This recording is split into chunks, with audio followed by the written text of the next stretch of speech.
बिस्मिल्लाहिर्रहमानिर्रहीम। अस्सलामु अलैकुम नाज़रीन, तमाम तारीफ़ों ज़ात पाक की जिसने ये कायनात तख्लीक की और दुरूद सलाम आखिर ज़मान नबी हज़रत मोहम्मद सल्लल्लाहु अलैहि वसल्लम की ज़ात पाक पर जिनकी वजह से ये कायनात तख्लीक की गई। नाज़रीन, आज की वीडियो में हम बात करेंगे एक तो रुकन शुरा का एक वीडियो मैसेज इस वक्त गर्दिश करे गालबन। इस हवाले से मैंने पहले भी आप लोगों को अपडेट दी थी, जो रेगुलर सुनते आ रहे हैं वो इस हवाले से इस मैसेज को ऑलरेडी जो है ना वो देख चुके होंगे, वॉच कर चुके होंगे और इसके बाद वो शेयर होगा।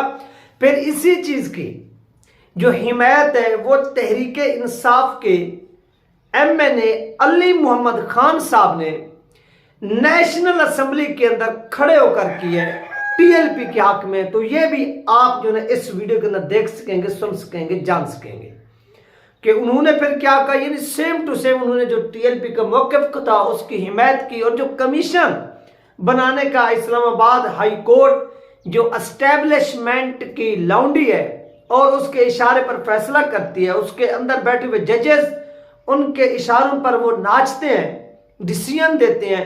तो इसके ऊपर सारा का सारा जो है उन्होंने स्पीच की और कौम को बताया कि ये किस तरह से जो है और इसके नतायज क्या निकल सकते हैं। तो ये सारी की सारी जो डिटेल है वो आप इस वीडियो के अंदर जान सकेंगे, सुन सकेंगे।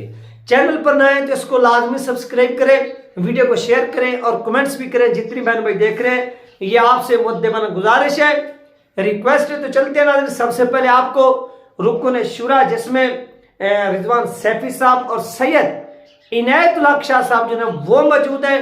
उन्होंने इसके ऊपर जो है वो रिमार्क्स दिए और अपना जो बयान है वो रिकॉर्ड कराए और इसके बाद जो है ना वो अली मोहम्मद खान साहब उन्होंने भी वही के वही अल्फाज सेम टू सेम जो है अल्फाज जो है ना वो पार्लियामेंट के अंदर खड़े होकर जो है ना वो बोले हैं। तो चलते हैं नाज़रीन, सबसे पहले आपको ये बयान सुनवाते हैं, फिर हम इसको बाद में बात करते हैं। बिस्मिल्लाहिर्रहमानिर्रहीम। तहरीक पाकिस्तान के जिम्मेदारान का इजलास आज रावलपिंडी में मुनक्किद हुआ, जिसमें इस्लामाबाद हाई कोर्ट के जज के गैर आईनी और मुतनाज़े फैसले की शदीद अल्फाज में मजम्मत की गई, जिसके तहत गैर आईनी और मावराए कानून इंक्वायरी कमीशन बनाने का हुक्म दिया गया है। ये काम न सिर्फ कानून और आइन की खुली खिलाफवर्जी है बल्कि मगरबी पैसों पर पलने वाली NGOs और कादियानी लॉबी के ताऊती एजेंडे का हिस्सा है। मुल्क में पहले ही गुस्ताखी के मुजरमों के खिलाफ कानून मौजूद है, FIR दर्ज है, मुकदमात अदालतों में ज़ेर समाअत हैं और कुछ मुजरमों को सजाएं भी हो चुकी हैं। ऐसे में गुस्ताखों के खिलाफ मुकदमात की अदालती कार्रवाई को मजीद तेज करने के बजाय इंक्वायरी कमीशन के क़याम का हुक्म फाजिल जज की तरफ से गुस्ताखों को मावराए अदालत रिलीफ देने के मुताबिक है, जो अदालती निज़ाम पर अवाम के एतमाद को ख़त्म करने और अफरा तफरी पैदा करने की साजिश है। अगर फाजिल जज साहब को गुस्ताखों से इतनी ही हमदर्दी है तो फिर अदालतों को ताला लगाकर दीगर तमाम मुकदमात के लिए भी कमीशन बना दें और जजेस खुद घर बैठ जाए। ये फैसला इस बात की कोशिश है कि लोग कानूनी रास्ता इख्तियार करने के बजाय कानून हाथ में लेने पर मजबूर हों। हम हुकूमत और अदलिया को खबरदार करते हैं कि नामुस रिसालत सल्लल्लाहु अलैहि वसल्लम, खत्म नबूवत और मुक़द्दसात इस्लाम पर किसी किस्म की साजिश और सौदाबाजी को किसी सूरत भी बर्दाश्त नहीं किया जाएगा। इस सिलसिला में कादी फायद ईसा के मुतनाज़े फैसले से पैदा होने वाली सूरत हाल पूरी आवाम के सामने है। क्या जज और हुकूमत दोबारा वही सूरत हाल पैदा करना चाहते हैं? अगर किसी ने भी कादियानी लॉबी और मगरबी एजेंडे को आगे बढ़ाने की कोशिश की तो याद रखें कादी फायद ईसा जैसी सूरत हाल का सामना करना पड़ सकता है। तहरीक पाकिस्तान अपने दीन और मुकद्दसात की हिफाजत के लिए हर मुमकिन इक़दाम करेगी। ताजदार खत्म नबूवत जिंदाबाद जिंदाबाद जिंदाबाद। तो नाज़रीन, ये था सैयद इनायतुल्लाह शाह साहब का वीडियो बयान और इसके बाद जो है वो अली मोहम्मद खान साहब ने स्पीच की है, वो सुनने थोड़ा।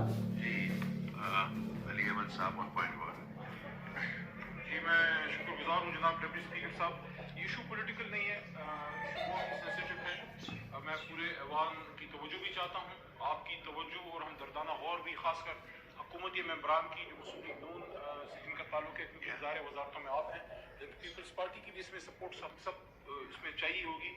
ये इशू ऐसा है कि ज़ाहिर है सबसे पहले मोहम्मदी تو اس کے بعد پھر ہمارا کسی سیاسی جماعت سے تعلق ہے. اللہم صلی علی محمد و علی آل محمد. محمد سے وفات ہونے تو ہم تیرے ہیں. یہ جہاں چیز ہے کیا لوح و قلم تیرے.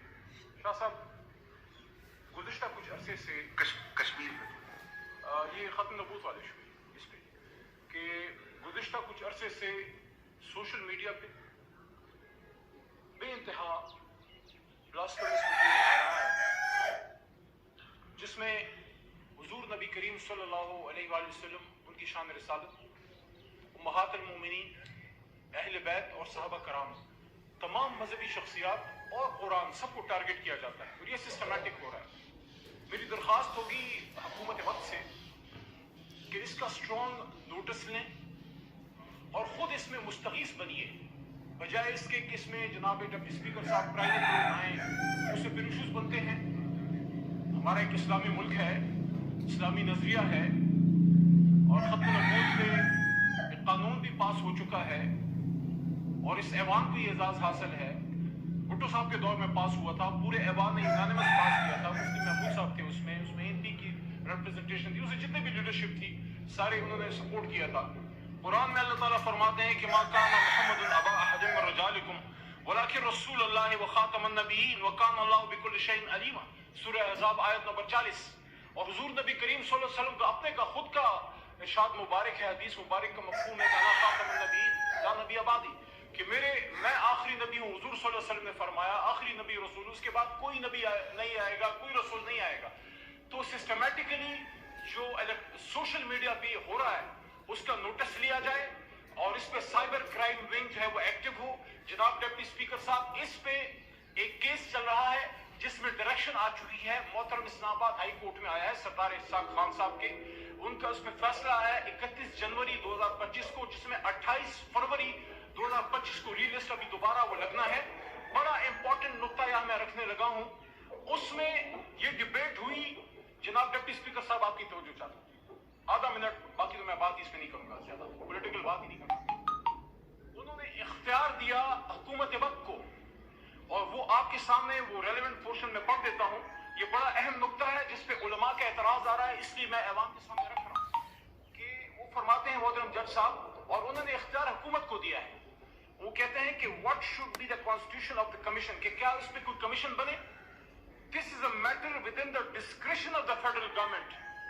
تو وہ حکم نہیں دے رہے کہ کمیشن بنائیں، وہ فیڈرل گورنمنٹ کو کہہ رہے ہیں کہ اگر آپ بنانا چاہتے ہیں تو بے شک اس پہ کمیشن بنا لیں. علماء کرام کا اس پہ موقف یہ آ رہا ہے کہ آلریڈی عدالتیں موجود ہیں، عدالتوں میں یہ کیسز چل رہے ہیں. اگر آپ کمیشن بنا دیں گے تو یہ کیسز عدالتوں سے کمیشن میں چلے جائیں گے. ختم نبوت صلی اللہ علیہ وسلم کے حوالے سے جب توہین رسالت کا کوئی پرچہ کرتا ہے وہ سلسلہ خدا نخواستہ رک جائے گا اور سارا کیسز وہ کمیشن میں چلے جائیں گے. بہت سے لوگ چھوٹ جائیں گے جو گنہ گار ہیں اور وہ پھر بیرون ملک جا کے پھر اسائلم لے لیتے ہیں، اس بنیاد پہ اسائلم لے لیتے ہیں. تو علماء کا اس پہ موقف ہی آ رہا ہے کہ آپ برائے مہربانی فیڈرل گورنمنٹ اس پہ کمیشن کی طرف نہ جائے، بلکہ جو کیسز عدالتوں میں ہیں وہاں جس پہ کوئی کیس ہے، اگر بیچارہ کوئی وہ ملزم پہ غلط الزام ہے تو عدالت میں آپ کو پورا موقع مل جاتا ہے اپنی بے گناہی ثابت کرنے کا. کمیشن میں کوئی ریٹائرڈ جج وہ لگا دیں گے اور اس میں لفظ یوز کیا گیا ہے کہ کوئی سائبر کرائم ونگ سے کوئی لگا دیں، کوئی انلائٹنڈ اسکالر لگا دیں. اس طرح کی چیزوں سے توہین رسالت والا ایشو جو ہے یہ کمزور ہو جائے گا. اس پہ جو قانون سازی جو کی گئی ہے تاریخی قانون سازی، اور اس میں سلسلہ رک جائے گا اور لوگوں کو موقع ملے گا کہ وہ خدا نخواستہ معاذ اللہ یہ غلط عمل بھی کریں توہین رسالت صلی اللہ علیہ وسلم کا یا توہین اہل بیت کا، توہین صحابہ کا، اور کمیشن وغیرہ کے چکر میں پڑ کے آسانی سے بغیر کسی ایف آئی آر کے، بغیر کسی سزا کے ملک سے بھی نکل جائیں. تو میری درخواست یہ ہوگی آخری بات کہ خدا را یہ ملک اسلام کے نام پہ بنا ہے. ہم سب کچھ کریں، آپس کی سیاستیں بھی ہوں، سارا کچھ ہوتا ہے. پارلیمنٹ میں مخالف تقاریر بھی ہوتی ہیں، جیلیں بھی، میں بھی ڈیتھ سیلوں سے ہو کے آؤں گا، اس کوئی بات نہیں ہے. لیکن کم از کم اس ایشو پہ ہم سب ہمیشہ ایک رہے ہیں. جب میں ادھر بھی تھا مجھے ادھر سے سپورٹ ملتی تھی. میں سمجھتا ہوں کہ آج میں اس سائڈ پہ ہوں. میں توقع رکھتا ہوں کہ سارے میرے سے زیادہ بہتر مسلمان ہیں، بلکہ نان مسلم جو ہمارے بھائی ہیں انہوں نے ہمیشہ اس کاز کو سپورٹ کیا ہے. تو میری درخواست یہ ہوگی on the floor of the house of the National Assembly of Islamic Republic of Pakistan کہ جو بلاسفیمس کانٹینٹ ہے، جو سائبر دنیا میں ہو رہا ہے، سائبر کرائم ونگ ایف آئی اے کا اس پہ پی ایم آفس जनाब शहबाज शरीफ साहब खुद पर्सनली इसको देखें, हुकूमत इसमें मुस्तकीस बने, केसेस अदालतों में चलाएं, कोई ऐसी कमीशन। तो नाज़रीन, ये अली मोहम्मद खान साहब का बयान था जो आप लोगों के साथ शेयर किया गया, और इससे पहले रुकन शुरा का था, जिसमें तमाम लोगों ने, चाहे वो अपोजिशन क्यों, चाहे वो हुकूमती जो इस वक्त नुमाइंदे, वो तो सामने नहीं है, अपोजिशन की जो नुमाइंदे हैं वो हमारे जो है ना वो इस वक्त सामने आ रहे हैं। तो सब ने क्या किया, इस चीज़ की मुखालफत की है कि यह कमीशन किसी भी सूरत जो है ना वो हमें काबिल कबूल नहीं है। अगर ये कमीशन बन गया, याद रखिए कि अगर ये कमीशन बन गया तो इससे होगा क्या कि इससे ये जितने भी लोग इस वक्त यहां पर गिरफ्तार हैं, अरेस्ट है, इनको रिलीफ मिल जाएगा और ये इजीली अपना सियासी असर व सूख इस्तेमाल करते हुए खुद को बेगुनाह भी करार दिलवा देंगे और इसके साथ साथ ये रिलीज भी हो जाएंगे। हाँ, इससे होगा क्या कि जो मुकदमात चल रहे हैं वो मुकदमात भी स्टॉप हो जाएंगे, रुक जाएंगे, ये जो ट्रायल हो रहे हैं वो ट्रायल भी रुक जाएंगे। लिहाजा इसके लिए क्या करना चाहिए, इसके लिए यही तरीकाकार है कि अदालती कार्रवाई जो ना उसको रोकने की बजाय उसको फास्ट करना चाहिए, और वहां पर अगर कोई बेगुनाह है, किसी ने जुर्म नहीं किया, तो उसको फिर वहां से जो है ना वो रिलीजन मिलनी चाहिए। तो ये अली मोहम्मद खान साहब ने स्टेटमेंट दिया, इससे पहले जो था वो टीएलपी का स्टेटमेंट था और आप लोगों के साथ शेयर किएगा। अपना ख्याल रखिएगा, मिलते हैं नेक्स्ट वीडियो में। अल्लाह हाफिज।